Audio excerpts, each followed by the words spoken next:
What does your world look like in 360 VR? Let's find out.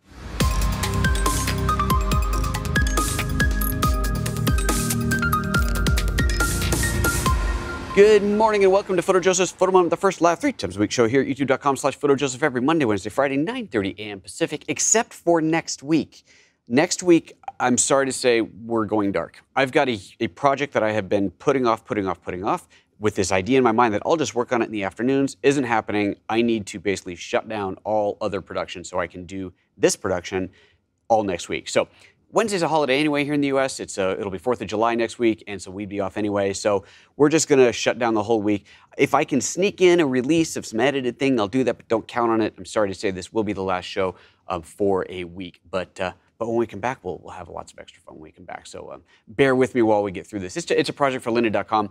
It's a shoot that I was supposed to have done a month ago, and then at the end of this month, I still haven't done it. So I gotta do this. So anyway, so that is next week. But this week, today, we are talking about 360 VR. VR is kind of a misnomer because it's not virtual reality, but it's 360. It is 360 video, and we're using this fun little camera called the Wunder360. Now, in full disclosure, the Wunder360, the company that makes this, Wunder, I guess, they reached out to me. They said, hey, would you like to review this thing? We like what you're doing on your channel. And I said, sure, why not? I'll take a look at this thing. Sounds like fun. It is a 360 camera, which you will notice looks remarkably like the Samsung Gear VR, Samsung Gear, whatever, the Samsung version of it. And I asked about that. I said, it does look suspiciously like that. And they said, well, there's a limit to what we can do with the design for something like this. So it looks quite similar.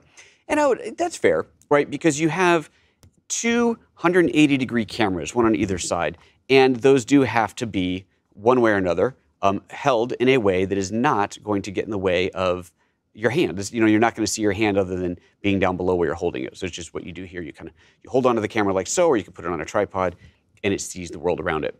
So, in all fairness, I think that's fair. Now, the other thing I'm going to say in full disclosure on this product is it is slightly more expensive than the Samsung version.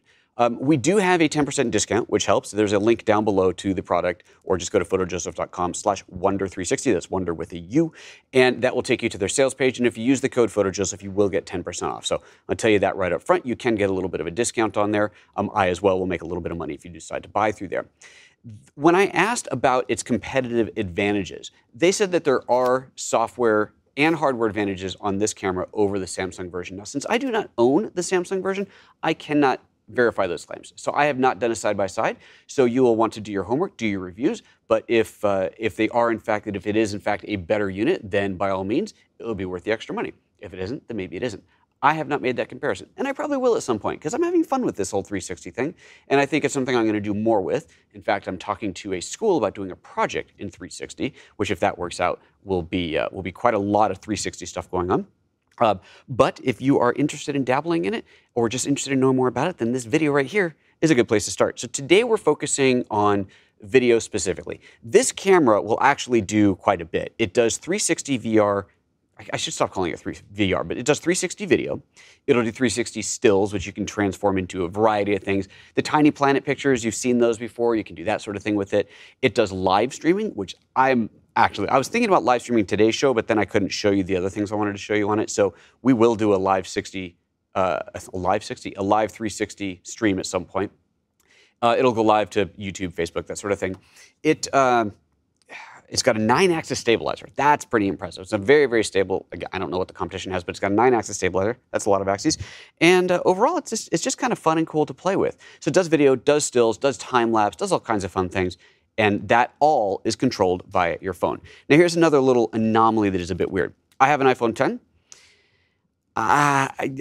It will not properly connect. I got it to connect maybe twice, and that was after a lot of pushing and pulling, trying to get it to go. I grabbed an older iPhone when I still had my iPhone 7 Plus. That worked perfectly. I tried it to my new iPad Pro, would not connect to that. There is no iPad app. I downloaded the iPhone app. Couldn't get it to connect there either. But this is Ryan's phone. He was generous enough to loan this to me. Ryan, what is this? A 6? I think this is a 6. 6S. And the 6S, it works perfectly. So that's what we're going to be using today is Ryan's 6S to do this. So it does work with older iPhones. I'm having an issue with the iPhone 10. They are aware of it. I don't know what's going on with the status for making that better. So if you've got an iPhone 10 and you don't have an older iPhone laying around, you may not be able to get the most out of it. But that said, when I was actually using this for the shot that I'll show you eventually once we get into Final Cut, which is where we are going to end up today, I didn't use the phone connection at all. I just fired it up and hit the record button on the front and walked around holding it like this. You don't need the phone app to be able to use it, which is a really important part to know. Because like any camera where you have to connect the phone, if you have to connect the phone to do it, sometimes it doesn't always work, or it's like an extra thing to fumble with, and you don't need it. You can just hit record on here, walk around. It doesn't really matter. You don't have to worry about, oh, am I holding the shot stable? It's 360. It doesn't matter where you hold it. It's always centered. So that in itself is pretty darn cool. So let's go ahead and connect it. Now I've already connected to Ryan's phone. With any luck, it is still connected. And I'm going to pull up my connection here so you guys can see what's going on. And let's see, it's asking to connect to the camera. Apparently I lost the connection. Oh, okay, let me see. It looks like it jumped off the Wi-Fi. So here, we'll go through this whole process. Let me open his settings, and let's go to, where are we? iPhone camera. Oh, this is set for my wide iPhone. So you're going to see a little bit of a cropped picture there. Sorry about that. Here you can see the Wi-Fi list, and you see my network on there, and somebody else's network. And eventually, we are going to see, I think it went to sleep. I wasn't touching it for a while. There we go. It's firing up now. So it was asleep, not off. When you have it powered off, it takes maybe a minute or so to fire up. There we go. You see the pano one in the middle. So from sleep, it wakes up very quickly. Nice to know. Was not planning on doing that test, but apparently I just did. Okay, Wunder360, we connect to this, hit the connect button, and voila, up at the top it says camera connected. You have a whole settings app in here, a lot of different settings you can change in here, the camera settings, you can change its Wi-Fi login and password and all these kinds of things. But what we're gonna look at here is the camera itself and see what we can do in there. So there is the camera. So let me set this thing facing forward, facing you guys, and you can see here as I pan around, and I'm just panning around with my thumb, there I am. So that is the world in 360. That is this studio in 360, which is, I think it'd be kind of fun to do a live show this way, right? Like I could put it, maybe I put it here. I don't know, can I balance it there? It's tilted a little bit. Could put it there to do the show. You get a full spin around. So here now you can really see what happens in the studio. See, there's the monitor I'm talking to you guys on, all the lights up there, the big lights up there. I'm gonna reach this back here. You can see some of my hardware over there, the audio hardware, audio interfaces, all the padding around me for sound isolation. There's me up at the top. Look, there's a camera. Let's see here. Can you see that right there? Wait, I don't know which way to go. There we go. There's a camera right there. That's kind of fun, right? It is a really fun thing. Now, if you notice, you can kind of see it just above the record button. There's a few different options. They're a little hard to see. Let me kind of reposition this a little bit so it's darker there. Maybe you can see it. So I can swipe through the different modes. It does a 60 FPS mode, 60 frame per second. There's a time-lapse mode in there. There's a standard video. So standard video is 3K at 30 frames per second. And then 60 frame per second is 2K video. So it depends on what's more important to you. I've only done tests at the 3K 30p. I haven't tried out the 60p yet. And then there's the photo mode and a continuous mode, and there's a timer mode as well. So lots of different modes in here to play with, lots of different fun things to have, and you get this full, like really cool 360 mode. Scary stuff. So it's neat, right? So once you've shot something, let's just forget about Final Cut for a moment. You shot something on here, you set up as 360, you push the record button, you run around and shoot. That's all there is to it. You can go into we'll go into the previous shots, things that I've already looked at in here, or already shot in here, and you can see all the footage that's in here. So if I want to play with one of these or watch one of these, I can just tap on that. And I think this is a still photo, right? So there's a still photo, little pano still photo that I shot in the forest. And let me back up and look for a video. There we go, pull up this video here. And this is the video file that we're actually going to work with inside of Final Cut. So there you can see I'm holding it. So if we look down, you see kind of a weird thing as it stitches together, and that's totally normal for 360. That's what we're seeing there. There's me, and there's the forest that I'm walking through. We can look up and so on. So I can do all of this directly on the phone with the video that I've already shot on here. The other thing that's really cool I can do is take from the app that I was just showing you, streaming the video from this. I haven't gone into Final Cut or anything. I can then put the phone into my Google goggles and see everything in that kind of VR mode where I'm tilting and looking around, which is pretty cool. You do that directly, so you don't even have to go through any editing. You just take your video that's already shot on there, stream it from the device to the phone. You can download it to the phone too. You can stream it to the phone, put it into VR mode or goggle mode, and off you go. That's pretty fun, right? It's kind of a fun thing. But then you want to do something more. You go, I've been doing a bunch of shooting here. It's time to make a movie. Because at the end of the day, a 360 video clip is not any different than any other video clip. It is just a clip that has a beginning and an end. It just happens to have a very, very, very, very wide field of view. So you can edit it, enhance it, add music, do cuts, put titles, do all the things that you would normally do to a video, you can do to 360 video, assuming, of course, that your editor supports it. And the editor we're using today is Final Cut Pro 10. 10.4 added the 360 support, and so we're going to take a brief look at some of the support that we have in there. So just back to the camera itself for a moment. Very lightweight, very compact, nice and easy to use, runs on a micro SD card, internal battery, plug it into charge, USB like anything else. The buttons on the device allow you to power it up and down, put it to sleep, run through the menus, cycle through the different modes. So here, for example, let's do this. Let me give you a close-up here of this. You can, this viewer is a little bit hard to see. It's kind of funny. It's like they put a spherical viewer over the LCD, so you kind of have to go back and forth to see the whole thing. But while you're here in this mode, in this view, you can tap the mode button and cycle through the different modes that are in there. So there's a video mode, time-lapse mode, still photo, 60 FPS, and so on. All of those are accessible from the mode menu. So again, you don't have to connect your camera to be able to access your iPhone to be able to access those, that's pretty awesome, right? That's pretty awesome. Incidentally, obviously it works with Android as well. I don't have an Android phone, so I can't tell you how well it works with it, but it supports it. Okay, what you get in the box, it comes in a cute little box. I didn't do an unboxing because I opened this a long time ago, but you get a little wrist strap. And this cable, it's funny because it looks like well, it is USB, and it looks like USB to audio, but it is called a selfie cable. So I'm assuming, and we'll do more with pictures. I'll do other videos, and this will do more with pictures on it, but I'm assuming you'd hook in like your headphones with the button on them. You know how you can pause and play your music with the headphones, and use that to make a picture. I'm not totally sure. But anyway, it's the selfie cable. It looks like an audio cable. I was hoping, and I haven't tried it, maybe it does, but I was hoping that you could use it to pipe external audio in so you get better sound, because needless to say, the mic that's on there isn't that great. But who knows? Maybe it is, maybe it isn't. We'll find that out another day in another show. I'll leave this thing out. There's a nice little prop. Okay, before we move into Final Cut, I do want to remind you guys of our value for value model we have on the show. If you decide that you have learned something from today's show, if you took value from today's show, then please do consider putting value back into the show. And for this show in particular, the best way that you can do that is if you're interested in the cameras, to purchase that from the link down below. If that's not interesting to you, but you still feel like you learned something, head over to PhotoJoseph.com/support, and you can support us on Patreon, PayPal. You can shop in the affiliate store, view my content on lynda.com, and you can also hire me directly for all kinds of fun and support. Hey, also, we're going to India. Who wants to come? Going to India in January of next year, January 30th through February 9th, PhotoJoseph.com/India. This is a photography workshop that will absolutely blow your noggin. It is going to be an absolutely fantastically incredible show. I see Brad Edwards in the comments is asking about the tripod socket. Yes, it does have a tripod socket on the bottom. I didn't show you that, but there you go. Standard quarter 20 on the bottom, so you can mount this thing onto a tripod, onto a selfie stick, or whatever you want to do that. So there you go. Okay, let's move into Final Cut. So here we're in Final Cut. There's a bunch of shots that I've already imported on here. If I load these shots up, some of them are shot in strange modes. I was kind of still figuring the camera out, but you can see over on the right-hand side what we're getting. So we have this weird, distorted, super wide shot, but this is normal. This is what 360 looks like when it is flattened out. It's kind of like, imagine if you will, that you took the globe, right, and you flattened it out. It gets all weirdly distorted.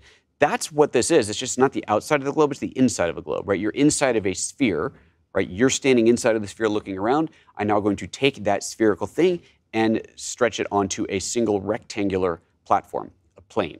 That's equirectangular, I think is the right word for that. If I'm wrong, don't shoot me, but I think that's right.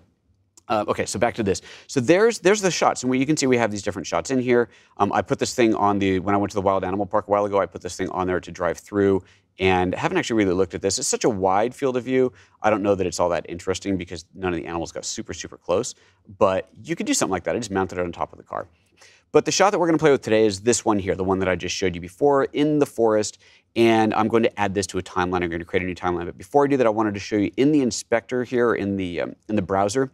If you scroll all the way over, you should see these stats. If you don't see them, you can add them manually. But you'll see here it says 360-degree mode and stereoscopic mode. If you're not seeing those, if you right-click on the menu bar here, you can scroll down and see all the different options you can enable, and they're there at the bottom. Now, this is set to none.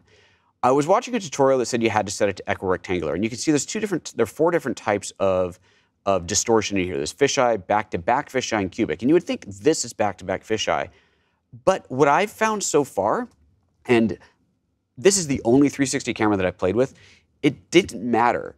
Even leaving it to none, Final Cut still did the right thing. So it might just be a case of Final Cut is smart enough to just know what to do with it.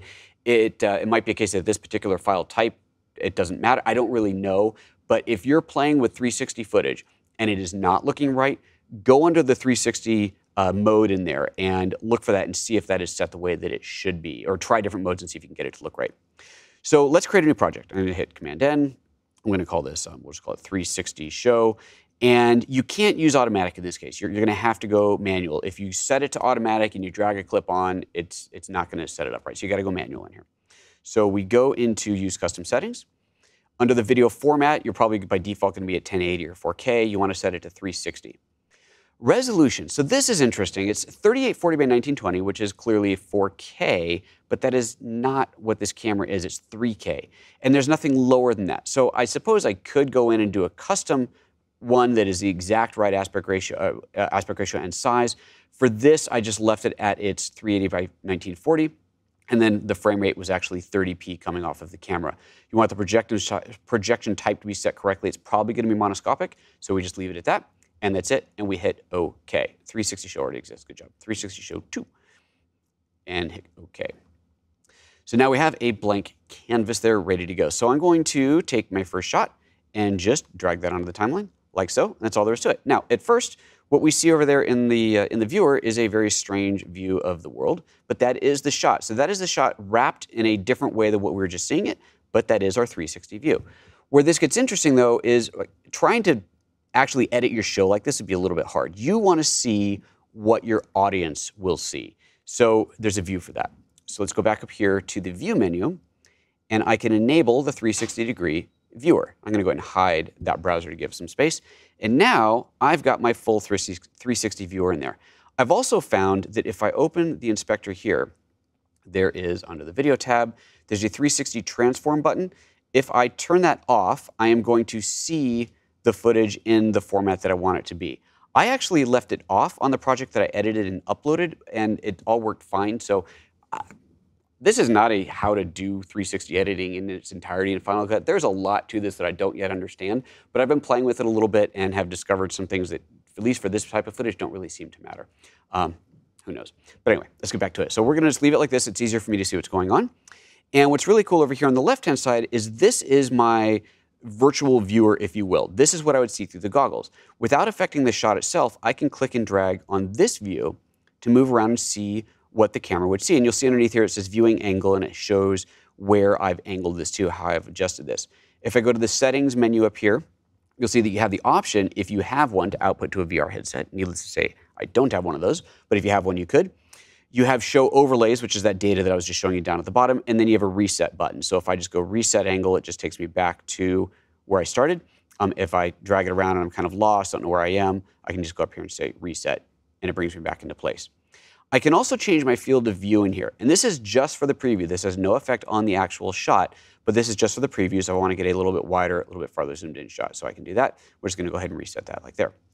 And at this point, you are now able to edit this, as I said before, just like any other footage. So if I wanted to add a title on here, I can hit Control-T, add a title on this, right? So let's do this. Let's put a little title on here, and we'll name it something clever like Welcome to the Jungle, even though it's a forest. And I'm going to go up here. I'm going to do a little style design in there. Let's choose one of the presets in here, something big and obnoxious. And so here on this panel, we see this Welcome to the Jungle taking up the entire width of this. But we realize when looking through the goggles, that's a little bit too big, right? So I need to reposition and probably resize this.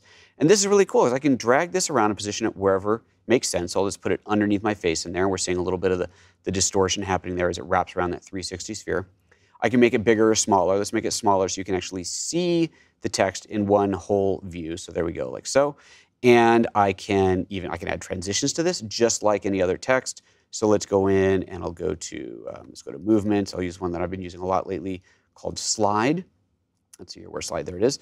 I'm going to take this slide one, drag that on, and let's see, it's going to slide into the shot. So if I play it from here, we'll see it just slides in. There we go. So you saw it sliding in both here and over here in the preview, the 360 preview window. And then if I go to the out point here, the outside, I'm going to need to set this to slide out. Let's change that to slide out. There we go. And now we're going to see that text just slide on out of there. Boom, and off it slides.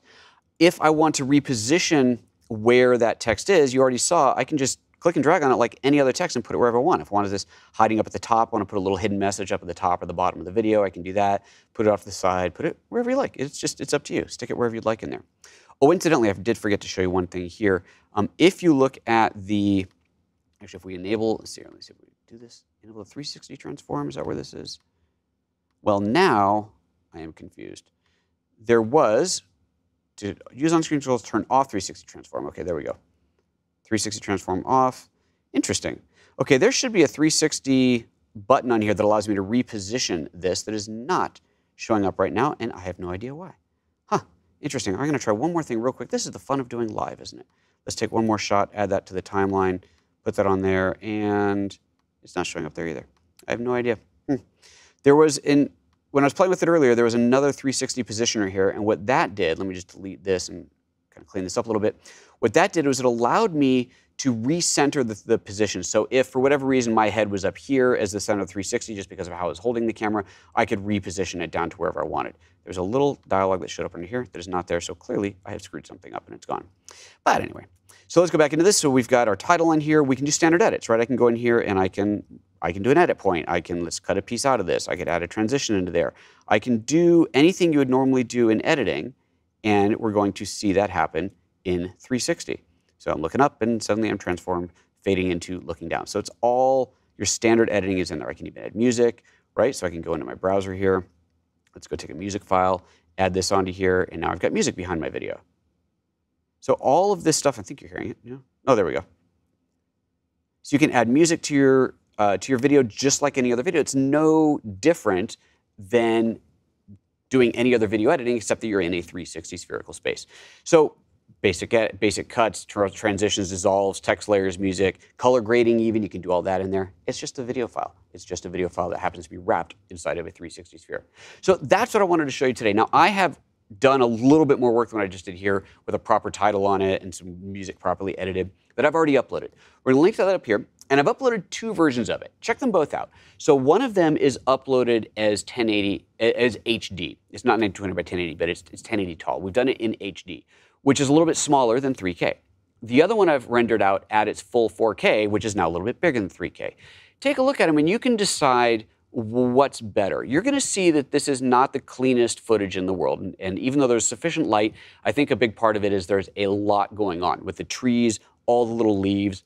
As you probably know, when you're compressing video, the more data there is, the more stuff there is on screen, the harder it is for it to compress and get a good clean compression, especially as that stuff is moving. So shooting this inside of a forest, obviously full of leaves, maybe a little bit of an extra challenge in there, but you'll see it's not super sharp, but you can clearly see what's going on. So that video is already up on YouTube, again, linked up here, both in the HD and the 4K versions. You can decide, is it just better to scale it down, or does it look okay scaling it back up? And because it is a 360 video, when you upload it to YouTube, it handles everything automatically. In fact, here, let me show you this. If I go back in here, let's just say this video is done, and I go to share to YouTube, it is not going to ask, it's not telling me to enable it as 360. I don't have to do anything in here other than choose a resolution. So HD or 4K, so 1920 by 960, that's what I uploaded the first one as. Then there's 4K, 3840 by 1920.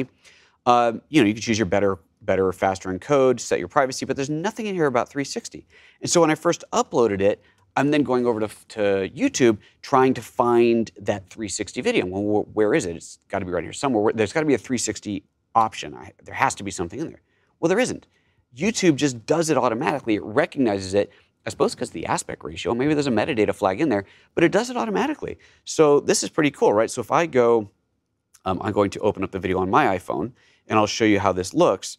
So let's see, go to my videos, and you'll see that you can, in fact, look at this thing. Sideways, here we go. So let's see, if I do this now, you should see, look, there's a pocket. There we go. As I'm tilting the camera, so I am now just tilting the camera up and down, going side to side like this. As I do that, we are seeing that full 360 view. So you can see me in there. Let me back up to the beginning here. You'll see the title come in as it goes, as it plays. There we go, exploring the redwoods, right? So you can do stuff like that. There's somewhere in here where I put a title that says look up. Let me see if I can find that. Here we go. Don't forget to look up. Back up a little bit there. There we go, okay. So you're running along here, you're looking through it, and suddenly this big, huge piece of text is gonna fly on the screen. Well, that's where I bumped my head into the tree.